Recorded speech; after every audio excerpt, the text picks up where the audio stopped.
Well, this is some pretty dense fog. Typically there'd be quite a nice view out here in front of me. Right now, not so much. I'm also a little concerned because I thought it was low tide and I can hear water crashing around out there. If it truly is low tide, I should not be able to hear any water. Well,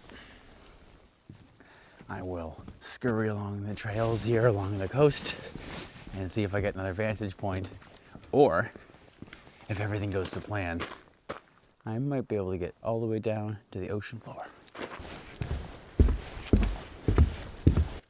We can see, oh, perfect. Look at this view, mud. But we go over this way.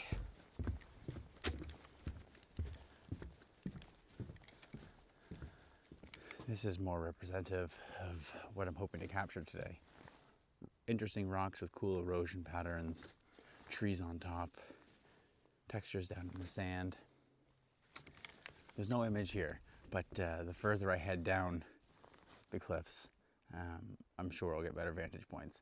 And you used to be able to get down on the beach in the winter, but because the park's technically closed right now, I'm not sure if they've taken the stairs out or not, because places have started to do that in the off season.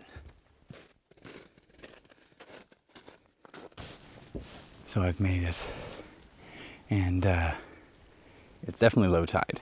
So this is an incredibly beautiful and unique area around the province, and I'll tell you more in a second, but I just have to capture an image of this before any of the fog changes.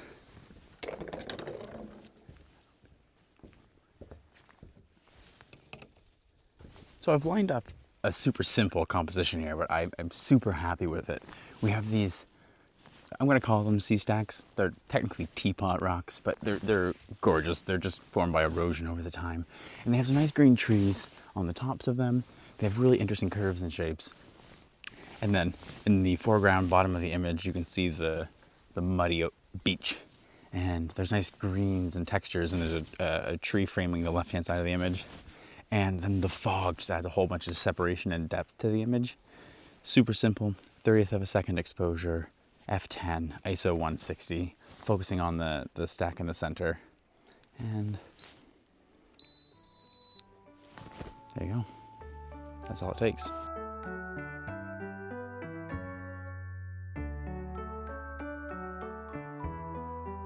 So I mentioned that not only is this place super pretty, but it's also super special. Right here at the Hopewell Rocks along the Bay of Fundy, one of my favorite places on earth, is home to the highest tides in the world. And where I am specifically is not the highest tides. That's across the bay at Burnt Coat Head. I think they win by like 2 meters on record, but these tides here are absolutely incredible. I believe it's 18 meters at highest high tide, which is just spectacular. Looking out into the bay, the water basically reaches the top of those teapot rocks. So the tide here are so dramatic. And really what causes it is the steep incline of the beach, shallow incline of the beach, which makes tides move up really fast. And then also the shape of the Bay of Fundy, water just gets trapped in here, and every tide cycle, everything just rises like crazy. So I timed it to come here at low tide at sunrise, which only really happens a couple times a year. Missed sunrise, which is okay because you can't see much anyway. And I also just realized that I can't even get down to the beach. I'm gonna head down the staircase just over my shoulder and try and get a slightly different vantage point of those rocks, because I'm actually fairly happy with that image I just took. There's some super nice framing with the green leaves and the edges of the frame. But just because of the railing, some things are getting cut off that I'm not super happy with, so I'm gonna try and get just a little different vantage point.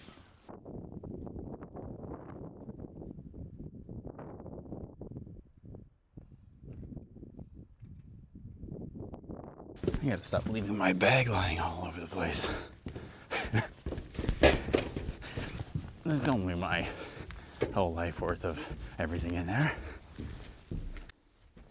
Well, obviously, this is not the view I was hoping for.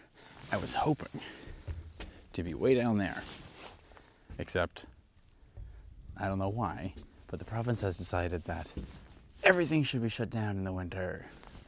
Now the only issue is that this railing will be in every single image I try and take. But this could be a good exercise in limitations because I have some incredible subjects, and I'm just gonna isolate myself with this little platform and try and take as many nice images as I can without really having the ability to move around much. Well, after taking in my surroundings on my new home, a few things have caught my attention. Obviously there's the main sea stack, which I'll try and capture another image of. There's also ice scattered all along the beach, just crashing up on the rocks at high tide and being left behind.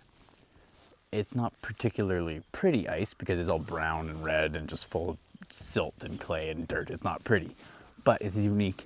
It's winter specific. So I'm gonna try and include that in an image, maybe of the broader scene, or maybe sort of in the foreground of some images of the cliffs. Another thing that's caught my attention is the greens and the textures along the cliffs themselves. The rocks are quite rich and red and dark, deep browns, so the green contrasts really nicely. And then the other thing is, along this ridge here to my right, there's a really narrow piece of rock, and then some really cute little trees and saplings scattered across the top, and I think contrasting with a blurry background out towards the fog, those could be some nice images as well. So the first specific image that I'm going to work with is out towards the sea stacks, and I'm going to use a trick that someone left on my comments a while ago, which is super simple, but I'd never thought of it. My camera is as high as it can get on the tripod. I need like an extra inch just to get above this railing. Normally, I'd just take my camera off the tripod and do it handheld. But look at this. Pinch your legs together a little bit, not too much because you still need the stability. Boom. Now I've added 2 inches to the height of my camera. I wish I could do that with myself, but I can't. It's not as stable, so just be careful doing that. But I framed it up now. I think there's a turf war happening with some squirrels and crows. Hopefully we're safe. Okay, so what I framed up is there's a sea stack, teapot rock, whatever you want to call them, dead center of my frame. It's not the biggest one and it has no trees on top, which I think is quite nice because this one probably gets forgotten about quite a bit. But in the foreground, we have all this dirty sea ice that crashed on the rocks and stays behind during the tides. And there's also a little bit of ice forming on the cliff itself, trickling down. We have some trees popping into the frame from the top left and right. And I think it's pretty well balanced. You can see some rocks in the background along the shore kind of fading into the background, into the fog. And yeah, I mean, it's pretty nice. And I'm having a lot of fun actually limiting myself, just kind of cherry picking things across the scene in front of me. So this is the image. Once again, I think it's the same settings as before. A 30th of a second, f11, ISO 160.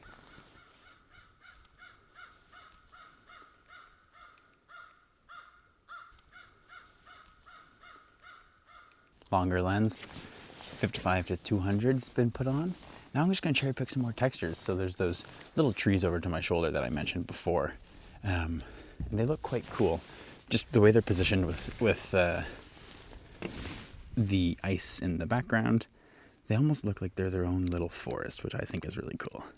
Camera settings are a bit different now. Shooting with a lower f-stop, f5.6, 1/320th of a second, ISO 160, because now I want a shallow depth of field.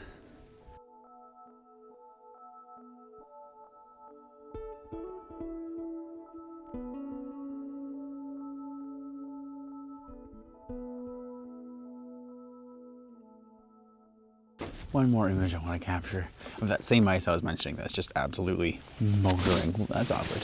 Just moving really fast along the shore. Just handheld. There's some ice that's more up on the shore, so it's not moving. So I'm going to focus on those with an aperture maybe like 5 or 7, and then there's ice in the background moving. So I want the still ice to be tack sharp, and I want the moving ice to be motionally sharp, but separated a little bit with the aperture. Hopefully there's enough depth of field that I can pull that off.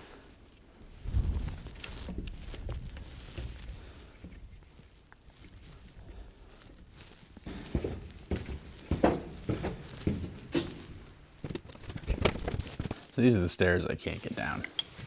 And in all honesty, it's only about 15 feet off the ground. So I could definitely get down and probably get up. But really, it's not worth it. This view is just nice enough as it is. But if anyone asks how many rules I broke to get here, none. This little vantage point, a little bit farther down from where I was, is a much better view in all honesty. And it allows me to get the ice in the image as a lot more of a